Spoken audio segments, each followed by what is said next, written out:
Hello everyone, welcome back to my channel. आज के video में हम पढ़ेंगे BSc nursing 5th semester subject child health nursing volume first. ठीक है, तो आज के वीडियो में जो हम यूनिट कवर करेंगे वो है यूनिट 5, जो है हमारा यूनिट का nursing management in common childhood disease. ठीक, तो हम अकॉर्डिंग टू सिलेबस देखेंगे। पहले तो हमारे अकॉर्डिंग सिलेबस में क्या क्या टॉपिक्स हैं वो देखते हैं। इसमें दिया है रिस्पायरेटरी सिस्टम, तो इसमें दिया है identification and nursing management of congenital malformation. फिर दिया है कंजेनाइटल डिसऑर्डर में 2 टॉपिक्स दिए हैं, ट्रैकियोइसोफेजियल फिस्टुला, डायफ्रामेटिक हर्निया। अदर्स में दिया है एक्यूट नेसोफेरेंजाइटिस, टॉन्सिलाइटिस, क्रूप ब्रोंकाइटिस और ब्रोंकोलाइटिस और निमोनिया और अस्थमा। फिर इंडोक्राइन सिस्टम में 2 दिए हैं, जुवेनाइल डायबिटीज़ मेलाइटर और हाइपोथायराइडिज्म। ठीक है, तो आज के वीडियो जो में हम जो पढ़ेंगे, पहले देखेंगे कि identification and nursing management of congenital malformation. तो हम देखेंगे कि कंजेनाइटल मालफॉर्मेशन होता क्या है। ठीक है, तो हम स्टार्ट करते हैं। तो जैसे कि हम लोगों ने देखा था कि पहले हम क्या देखेंगे कि कंजेनाइटल मालफॉर्मेशन होता क्या है, उसको हम नर्सिंग मैनेजमेंट कैसे करते हैं और उसका कैसे हम प्रिवेंशन करते हैं। ठीक है, फिर उसके बाद हम जो हमारी टॉपिक्स हैं हम उसको स्टार्ट करेंगे। तो पहला हमारा दिया है कंजेनाइटल मालफॉर्मेशन। कंजेनाइटल मालफॉर्मेशन होता क्या है? कंजेनाइटल मालफॉर्मेशन और स्ट्रक्चर और functional defects present at a birth due to abnormal foetal development during pregnancy. मतलब क्या होता है, ये प्रेगनेंसी के टाइम पे जो एबनॉर्मल फीटल डेवलपमेंट होता है, मतलब कि ये जो हमारा कंजेनाइटल मालफॉर्मेशन होता है ये बर्थ के टाइम पे होता है, मतलब बर्थ डिफेक्ट्स होता है। ये क्या इसमें दिखता है स्ट्रक्चर और फंक्शनल डिफेक्ट्स देखने को मिलता है किसमें, बेबी में, जो प्रेगनेंसी के टाइम पे एबनॉर्मल फीटल डेवलपमेंट हुआ रहता है उसकी वजह से होता है ये। Congenital malformation can be identified before birth or after birth through different invasive और non invasive screening method.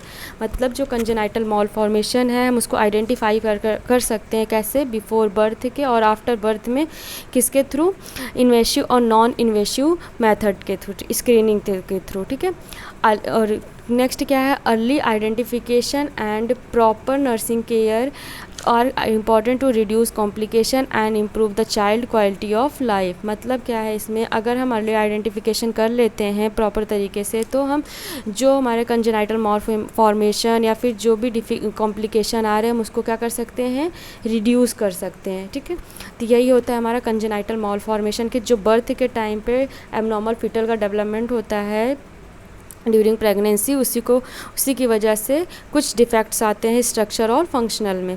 Next देखा है, पहला देखते हैं कि किसकी कैसे प्री कॉन्सेप्शन स्क्रीनिंग। इसमें क्या होता है कि स्क्रीनिंग डन बिफोर कॉन्सेप्शन, मतलब जो हम स्क्रीनिंग कराते हैं वो कॉन्सेप्शन के पहले डन करते हैं।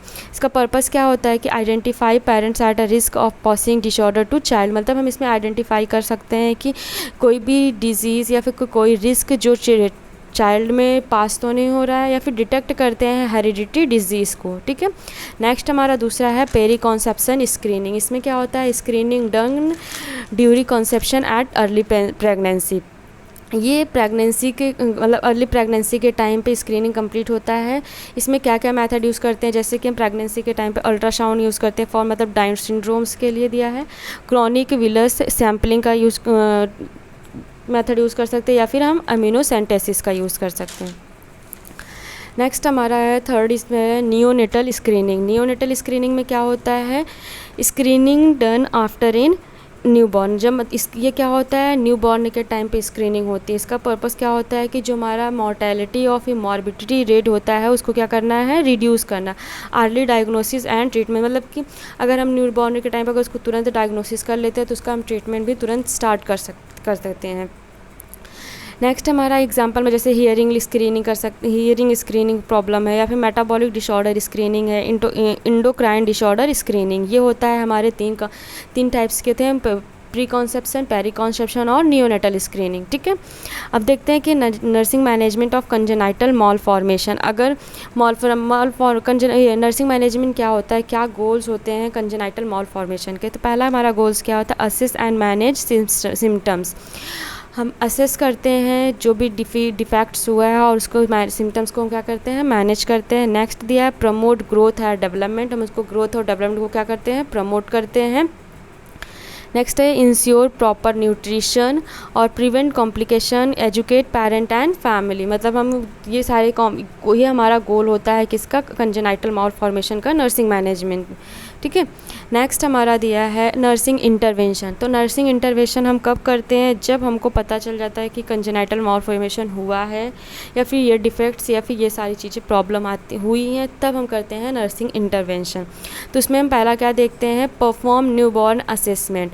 न्यूबॉर्न असेसमेंट में क्या होता है, मतलब इमीडिएट केयर क्या होती है, उसमें करते हैं चेक अबगार स्कोर। तो अबगार स्कोर क्या होता है, ये इमीडिएट केयर होती है, इमीडिएटली केयर। इसमें हम चेक असेस करते हैं, जैसे अबगार स्कोर में मतलब पता है ए होता है ABGAR। तो इसमें क्या होता है, अबगार मतलब असेसमेंट करते हैं, पी से पल्स रेट देखते हैं, उसको ग्रेमेंस देखते हैं, मतलब एक्टिविटी वो देखते हैं, इसमें रिफ्लेक्सेस देखते हैं, और इसकी क्या है एक्टिविटी और ये रिस्पायरेशन, ये हमारा होता है अबगार स्कोर। ये हम कब देखते हैं, न्यूबॉर्न बेबी में असेसमेंट करते समय देखते हैं। और फिर क्या दिया है, परफॉर्म कंप्लीट फिज़िकल एग्जामिनेशन। मतलब हम जो न्यूबॉर्न बेबी रहेगा उसको हम पूरा तरीके से कंप्लीट फिज़िकल एग्जामिनेशन करेंगे। उसमें क्या है, फिज़िकल एग्जामिनेशन मतलब उसके हेड से लेकर टो तक सारी चीज़ें हम उसको असेस करेंगे। ऑब्जर्व फॉर एबनॉर्मलिटीज़, हम उसको मतलब करेंगे कोई डिफेक्ट, लुक फॉर डिफेक्ट्स, या फिर कंजेनाइटल एनोमलीज अर्ली, मतलब आइडेंटिफाई करेंगे कोई डिफेक्ट्स या फिर कोई कंजेनाइटल एनोमलीज तो नहीं हुई है। मॉनिटर करेंगे उसके टेम्परेचर को, पल्स को, रिस्पायरेशन को और ब्लड प्रेशर को। तो ये जो हमारा टेम्परेचर, पल्स, रिस्पायरेशन जब अबगार स्कोर करेंगे तभी हमको उसमें पता चल जाएगा कि कोई कंजेनाइटल एबनॉर्मलिटीज़ तो नहीं है उसमें, या फिर उसके रिफ्लेक्सेस या फिर जो सारी चीज़ें हैं वो सही हैं या फिर एबनॉर्मल है। फोर्थ में क्या है, असेसमेंट फॉर कंडीशन। मतलब हम उसमें क्या करेंगे, गैदर करेंगे बेसलाइन इन्फॉर्मेशन, मॉनिटर करेंगे उसके चेंजिंग कंडीशन, मतलब कि जो भी असेसमेंट करेंगे बॉवल एंड ब्लैडर फंक्शन में। इसमें क्या देखेंगे, monitor urine and stool output, और डिटेक्ट करेंगे यूरिनरी और बॉवल प्रॉब्लम्स को। 6 में क्या है, ऑब्जर्व फॉर न्यूरोजेनिक ब्लैडर में करेंगे assess urinary incontinence, monitor bladder emptying. ठीक। फिर उसके कैथेटर केयर करेंगे, अगर उसको प्रिस्क्राइब हो अगर या फिर नीडेड हुआ है तो ये मतलब कि उसको यूज़ करेंगे, तो मॉनिटर करेंगे। और फिर मेंटेन भी करेंगे उसके हाइजीन को, मतलब अगर कैथेटर लगा है तो उसको हमको प्रॉपर तरीके से केयर करते रहना है। इंटरमीडिएट कैथराइजेशन क्या होता है, अगर हमको प्रिस्क्राइब्ड है तभी हमको उसको परफॉर्म करना है। इनकॉन्टिनेंस केयर करना है, रेंज ऑफ मोशन को देखना है। नेक्स्ट दिया है असेसमेंट डिवाइस फॉर मोबिलिटी। मतलब अगर ये सारी चीज़ें नीड्स हैं तो जैसे वॉकर की, क्रचेस की, या व्हील चेयर, ब्रासेस की, ये सारी चीज़ें हमको इंटरवेंशन में करना है। और दिया use of splint and braces. और फिर लास्ट में क्या है, पेरेंट एजुकेशन देना है कि किस के बाद चीज़ के बारे में पेरेंट्स को हमको बताना है, जैसे कि होम केयर कैसे करना है, फीडिंग टेक्निक्स कैसे अपनानी है, जैसे अगर इन्फेंट है तो उनको न्यू बॉर्न है तो उनको फीडिंग टेक्निक कैसे देनी है। ठीक है। मेडिकेशन एडमिनिस्ट्रेशन और फॉलोअप विजिट के लिए देना। तो ये जो हम नर्सिंग इंटरवेंशन पढ़ा है इसको हम एक निमोनिक्स के तरीके से भी कवर कर सकते हैं। जैसे इसका निमोनिक्स क्या है, स्क्रीन केयर। स्क्रीन केयर में क्या है, SCREENCARE। S से स्क्रीनिंग है, C से catheter care, ROM exercise, emotional support, E से educated parents. Next new born assessment, complicating monitoring और assisting device, reduce infection risk. और ई से क्या है, इवोल्यूट ग्रोथ एंड डेवलपमेंट। ठीक है। तो ये हमारा बेसिक था कि कंजेनाइटल मालफॉर्मेशन होता क्या है, उसके गोल क्या होती है, उसके हम इंटरवेंशन कैसे करते हैं या फिर उसको प्रिवेंट और मैनेजमेंट कैसे करते हैं। ठीक। तो ये हमारा पहला टॉपिक्स था कंजेनाइटल मालफॉर्मेशन के बारे में। अब हम नेक्स्ट वीडियो में स्टार्ट करेंगे रिस्पायरेटरी डिजीज़ में जो हमारा था ट्रैकियोइसोफिजल फिस्टूला। ठीक है। अगर वीडियो हेल्पफुल लगी हो तो चैनल को लाइक, शेयर और सब्सक्राइब जरूर करें। Thank you.